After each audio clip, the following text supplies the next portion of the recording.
ఈరోజు కేంద్ర హోంశాఖ సహాయ మంత్రి బండి సంజయ్ గారు మనకు తెలంగాణలో అంటాం సందెట్లో సడేమియా అంటాం. సందెట్లో సడేమియా లెక్క కేంద్ర హోంశాఖ మంత్రిగా ఉండి రాజ్యాంగాన్ని కాపాడవలసిన హోదాలో ఉండి రేవంత్ రెడ్డికి తాబేదార్ అన్నట్టుగా బండి సంజయ్ గారు ఇవాళ మరొక్కసారి మళ్ళా దావోస్కి వెళ్ళేమన్నా ఫోన్ వచ్చిందా ఏమొచ్చిందా మొత్తానికి తెలియదు కానీ బండి సంజయ్ ఎగిరెగిరి పడుతూ ఇవాళ మళ్ళా బీఆర్ఎస్ పార్టీ నాయకత్వం పైన కేటీఆర్ గారి పైన ఈ మొత్తం ఈ దొంగ టెలిఫోన్ ట్యాపింగ్ కేసు పైన ఆయన వ్యాఖ్యానం చేసినాడు.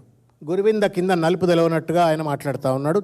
ప్రజలకేమీ విఘ్నత లేదనుకుంటున్నాడా, ఉందనుకుంటున్నాడా, కేంద్ర మంత్రి అనుకుంటున్నా లేకపోతే కేంద్ర మంత్రి కార్యాలయంలో చెప్పరాశం అనుకుంటున్నా తెలియదు కానీ అర్థం పర్థం లేని మాటలు మాట్లాడినాడు.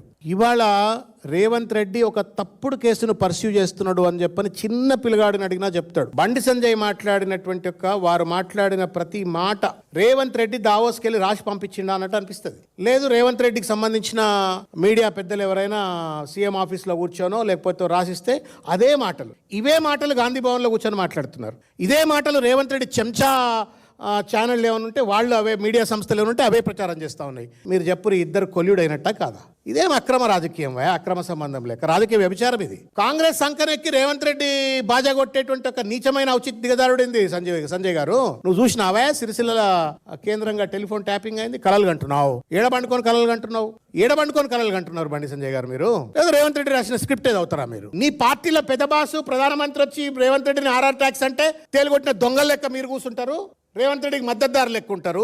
దావోస్ లో కూర్చొని రేవంత్ రెడ్డి అడ్డమైన స్క్రిప్టులు పంపిస్తే టెలిఫోన్ ట్యాపింగ్ అని చెప్పి చిల్లర మలరగా మాట్లాడతావు. ఇవి మంత్రి మాటలు కాదు, హోంశాఖ కార్యాలయంలో చెప్రాసులు కూడా ఇట్లా మాట్లాడారు.